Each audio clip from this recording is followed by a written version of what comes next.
Tudo bem por aí, Janaína? Como é que você está? Tudo bom, Haroldo? Tá tudo bem por aqui? E aí, vocês, tudo bem? Tudo certo. Escuta, a gente vai falar depois um pouco da disputa entre Rússia e Ucrânia no Mar Negro. Teve tiros dos russos contra os ucranianos, enfim, mas vamos, antes de começar, tem uma brasileira desaparecida em Verona, é isso? Isso. A Cida, na verdade, o nome dela é Maria Aparecida Soares. Ela é conhecida aqui na Itália como Cida ou Brenda também, né? E ela, na verdade, ela está desaparecida já faz um pouco de tempo, desde o dia 18 de julho, ela desapareceu. E ela morava com um companheiro atual dela que se chama Andrea. Pela lei da privacidade aqui na Itália, assim, geralmente os sobrenomes, né, das pessoas, eles não são divulgados. E o que aconteceu? O que se sabe, na verdade, até agora desse desaparecimento, né?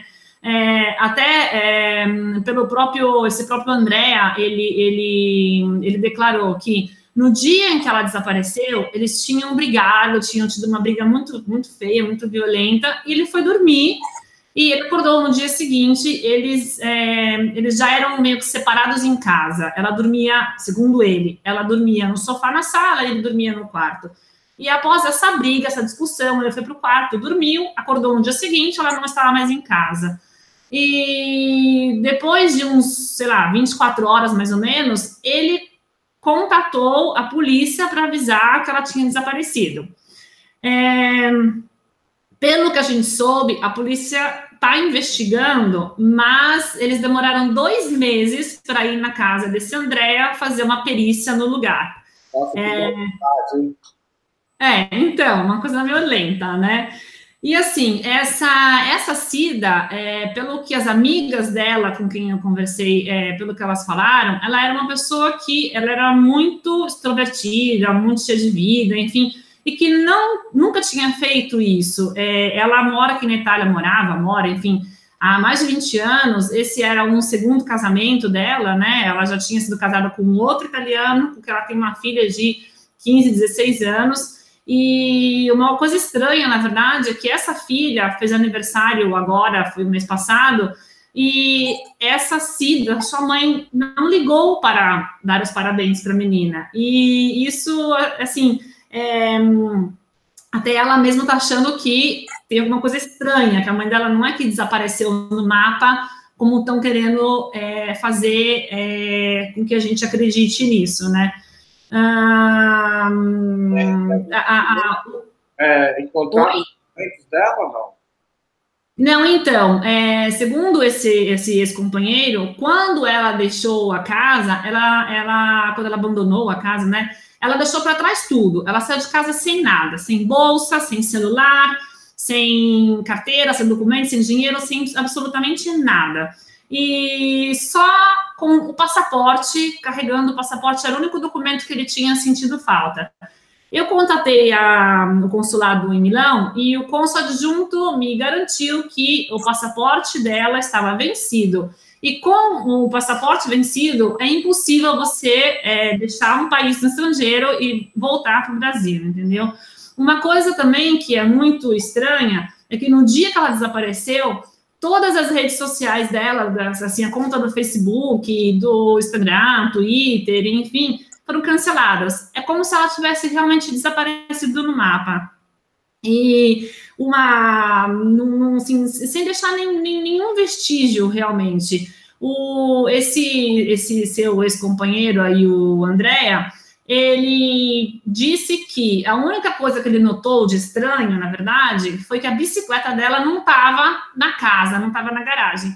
Aí ele foi até, ela morava numa cidadezinha que não era bem Verona mesmo, mas era uma cidade pequenininha, e para você chegar na estação de trem de Verona, você tinha que ir de bicicleta.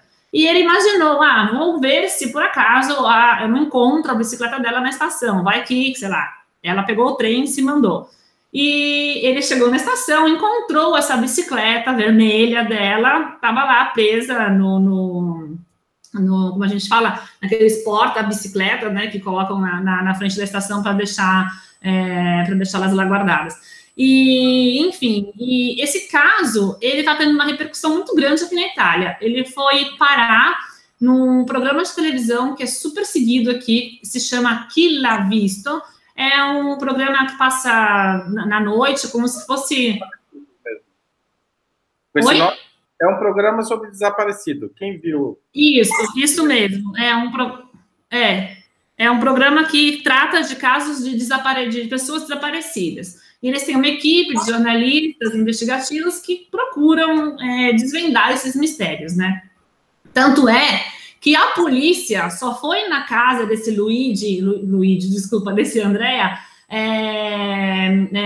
fazer essa perícia após a divulgação do caso nesse programa, entendeu? Eles já fizeram quatro reportagens sobre esse caso.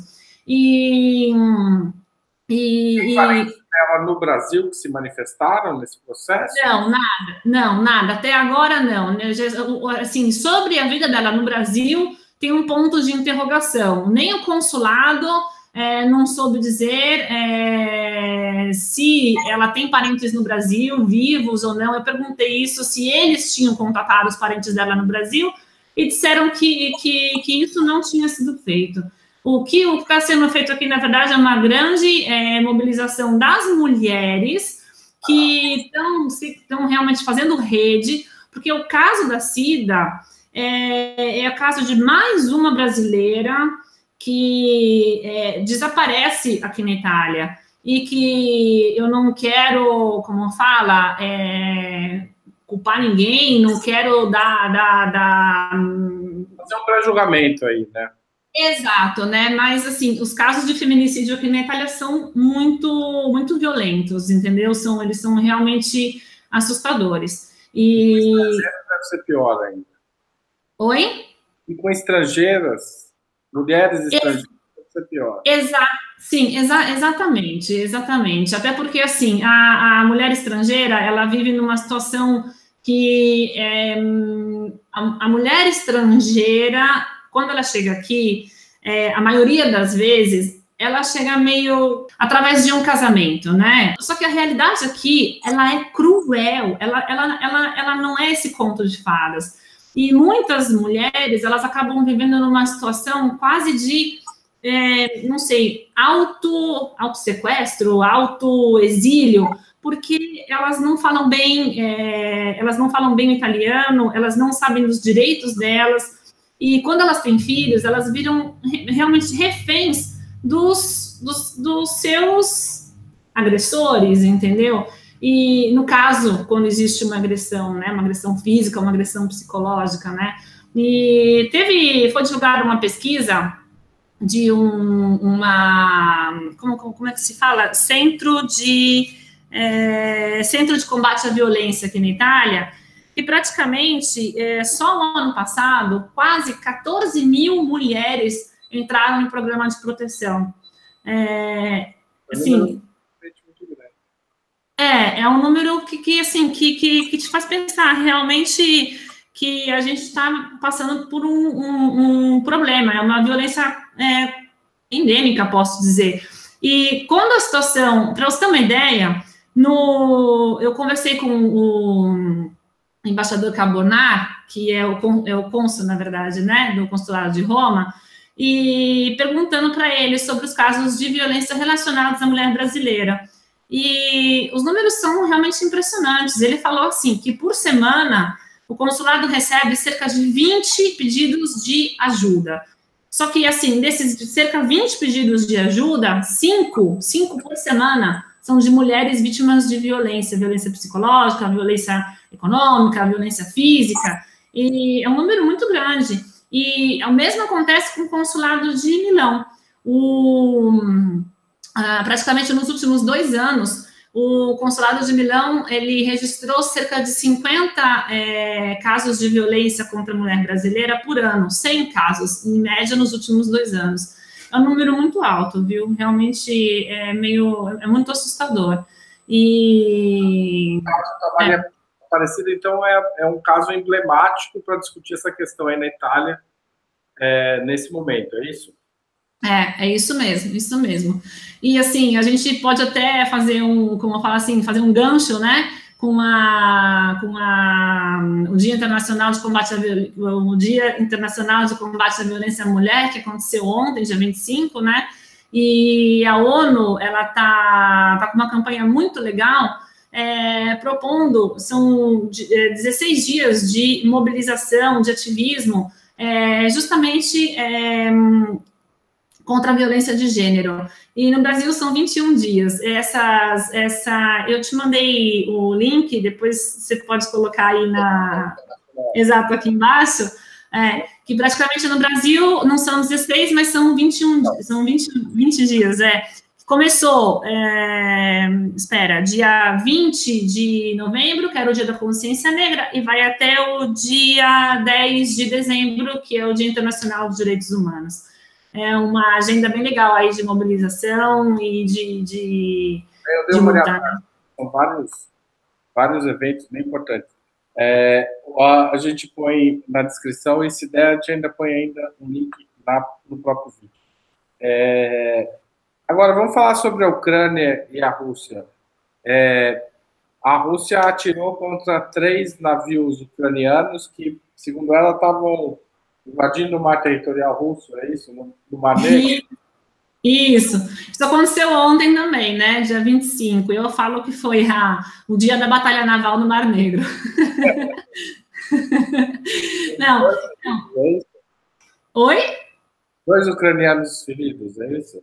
São navios militares. Oi, então, espera um pouquinho só. Deixa eu voltar para cá.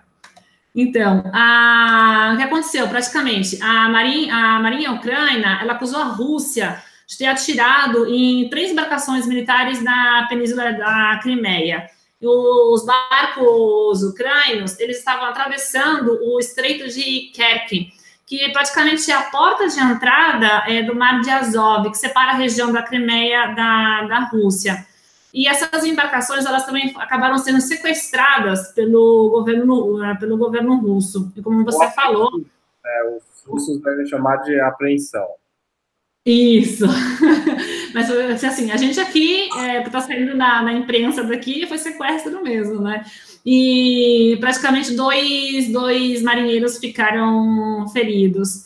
E depois que aconteceu esse episódio, explodiu uma onda de protesto lá em Kiev, e as pessoas foram para frente da Embaixada da Rússia, incendiaram carros, está tendo um pouco de mobilização lá, e inclusive o presidente da Ucrânia, ele convocou uma reunião de emergência, porém ele disse que não tem nenhuma intenção de fazer guerra com ninguém, né? O presidente da Ucrânia se chama Petro Poroshenko. Porém, o ministro da Defesa, ele deixou o exército em alerta, fez um alerta nacional lá, colocando o exército em prontidão, né? E, enfim, essa região aí, o Estreito de Kerch, ela está sob vigilância estreita desde 2014. Assim, na verdade, existe um acordo desde 2003 para livre circulação naquela região ali, porque ela é uma região que é fundamental para o comércio na Ucrânia, né? E ontem à noite, a Federica Mogherini, que é o alto representante de política exterior da União Europeia, ela pediu que a Rússia liberasse a livre circulação de novo ali no Mar de Azov, naquela região ali do Mar Negro, né? E, enfim, a gente está passando por uma nova, digamos, um novo problema aí. Só para falar o porquê que aconteceu isso, né, que é importante também, é óbvio, a Rússia alega que essas embarcações estavam sem autorização para estar passando por aquele estreito ali, aquele pedaço de mar. Porém, a Ucrânia alega que, exato, que que eles foram avisados que, que eles não estavam ilegalmente passando ali pelo canal, entendeu? Vamos ver o que vai acontecer nos próximos dias. Tá quente, pode ter uma repercussão grande, também pode acabar se transformando só num incidente e passar. Vamos ver como a coisa se desenrola. Muito obrigado. Valeu. Voltamos a falar em breve como está a Europa. Como está a Europa. Bate. Até mais. Tchau. Tchau.